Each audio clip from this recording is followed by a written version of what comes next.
ये दीदी मतुआ समाज वालों को धमकाती कि अगर हम आए तो आपके वोट चले जाएंगे। अरे दीदी, ये मतुआ समाज तो हमारा प्राण है, प्राण है, इसको कोई छू नहीं सकता। कोई मतुआ समाज के, नमोशूद्र समाज के व्यक्ति को डरने की जरूरत नहीं है। ये दीदी सीए के कानून को लागू नहीं करती है। आप कमल फूल का सरकार बना दो, 5 तारीख के बाद सभी मतुआ समाज के भाइयों बहनों को नागरिक बनाने का काम भारतीय जनता पार्टी। देखुन মতুয়াদের উদ্দেশ্যে আবারও অমিত শাহের বার্তা।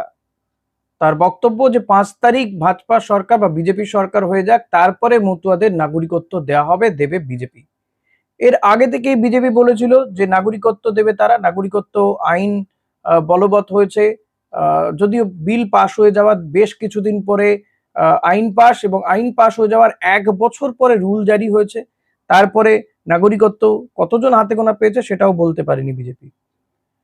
তো তারপরে উপর চলে এলো এসআইআর, আর এসআইআর এর পরে দেখা যাচ্ছে যে উত্তর 24 পরগনার বেশ কিছু জায়গা, নদিয়া, এই সমস্ত জায়গাগুলোতে যে মতুয়া ভোট বা যে মতুয়ারা যারা রয়েছেন, মতুয়া সম্প্রদায়ের মানুষজন, বিপুল সংখ্যক নাম তাদের বাদ গিয়েছে।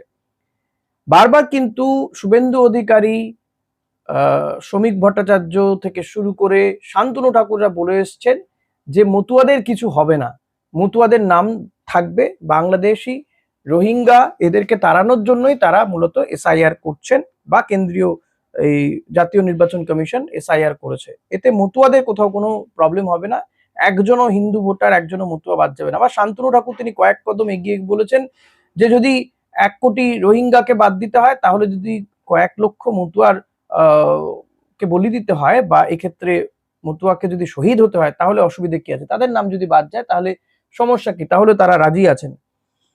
তো কিন্তু দেখা গেল এসআইআর হলো, ট্রাইব্যুনাল হলো, এসআইআর বেরিয়ে গেল, ট্রাইব্যুনালও এখনো কাজ চলছে, 27 তারিখ পর্যন্ত দ্বিতীয় দফার ভোটে কাজ চলবে, কিন্তু মতুয়াদের নাম ওঠেনি। বিপুল সংখ্যক মতুয়ার নাম বাদ চলে গেছে।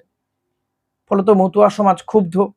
এমনকি মতুয়াদের যাতে ক্ষোভ কিছুটা প্রশমিত করা যায়, আর এক মতুয়াকে প্রার্থী করে দেওয়া হচ্ছে, শান্তনু ঠাকুরের স্ত্রীকে প্রার্থী করে দেওয়া হচ্ছে বিধানসভা নির্বাচনে। মানে ভাবুন, শান্তনু ঠাকুর তিনি সাংসদ, তার দাদা সুব্রত ঠাকুর বিধায়ক ছিলেন, আবারও টিকিট পেয়েছেন। শান্তনু ঠাকুরের বউও টিকিট পেয়েছেন, ওইদিকে মমতা বালা ঠাকুরের মেয়েও টিকিট পেয়েছেন। ফলত বৌদি আর ননদের মধ্যে লড়াই হবে, মতুয়াদের মধ্যে যে কোনো একজন জিতে মতুয়াই জিতবেন। তো এটা মতুয়াদের ক্ষোভ প্রশমনের চেষ্টা করা হয়েছিল। এখন এরা বুঝতে পারছেন যে মতুয়াদের ক্ষোভ বোধহয় প্রশমিত করা যায়নি, তাই আবার অমিত শাহ নতুন করে তিনি আশ্বস্ত করার চেষ্টা করলেন যে মতুয়ারা নাকি তাদের প্রাণ, একজনও মতুয়াকে বেরোতে হবে না, বরং তৃণমূল কংগ্রেস তাদেরকে ভুল বোঝাচ্ছে, মমতা বন্দ্যোপাধ্যায় ভুল বোঝাচ্ছেন। 5 তারিখে বিজেপি ক্ষমতায় এলেই মতুয়াদের নাগরিকত্ব দেওয়া হবে। আমার প্রশ্ন, কি করে নাগরিকত্ব দেওয়া হবে? কি করে তাদের নাম ভোটার লিস্টে উঠবে 5 তারিখের পরে? নাগরিকত্ব যদিও বা দেওয়া যদি হয়ও, বিজেপি সরকার যদি হয়ও, যেমন ভাবে তিনি গোর্খাদের বলে এসছেন যে গোর্খারা বহু বাদ গেছে, তাদের নাম তুলে দেওয়া হবে ভোটার লিস্টে, তাহলে কি স্বরাষ্ট্রমন্ত্রী স্পেশাল পাওয়ার অ্যাপ্লাই করে নাম তুলবেন এই গোর্খা মতুয়াদের? কি করে উঠবে? মানে এই ফাঁকা আওয়াজগুলো দেওয়ার মানে কি? নাকি এইটার যে বিজেপির যোগ, স্বরাষ্ট্রমন্ত্রীর নজরদারিতেই হচ্ছে এসআইআর? একটা পরিষ্কার কমিশন আসলে চালাচ্ছেন অমিত শাহ। 5 তারিখে সরকার গঠন হয়ে যাবে, মানে 4 তারিখে রেজাল্ট বেরোবে, 5 তারিখে সরকার গঠন হয়ে যাবে, মানে কল্পনা মনে হচ্ছে না ব্যাপারটা? আর 6 তারিখ 7 তারিখ থেকে কি এদের নাগরিকত্ব দেওয়া শুরু হয়ে যাবে? এতটা সহজ কি? বিজেপি সরকার যেখানে যেখানে হয়েছে রিসেন্টলি, ভাবুন দিল্লি বা বিহারে, সেখানে আজও লক্ষ্মী ভান্ডার চালু করতে পারেনি। মানে লক্ষ্মী ভান্ডারের আদলে তারা যে ভান্ডার ঠান্ডার চালু করেছেন দিল্লিতে, 1 বছর অতিক্রান্ত হয়ে গেছে, তারপরেও সেখানে একটা টাকাও পাচ্ছেন না মহিলারা। বিহারেও 10,000 টাকা করে দিয়েছিল ভোটের আগে আগে, তারপর গিয়ে বলছে এই টাকা ফেরত দাও, নোটিশ যাচ্ছে। সেখানে এই যে আশ্বাস, এতগুলো ধাপ পেরিয়ে গেল, কোনো আশ্বাসই কাজ দিল না, কোনো বিজেপি নেতার আশ্বাস কাজ দিল না যে একজনে হিন্দুদের নাম নাকি বাদ যাবে না বলেছিল। কত হিন্দু ভোটার বাদ গেছে? তৃণমূল কংগ্রেসের হিসেব বলছে 63% হিন্দু ভোটারের নাম বাদ গেছে। তাহলে কি করছে বিজেপি? যদি সত্যি প্রাণ হয় তাহলে এটা কি করে ঘটছে?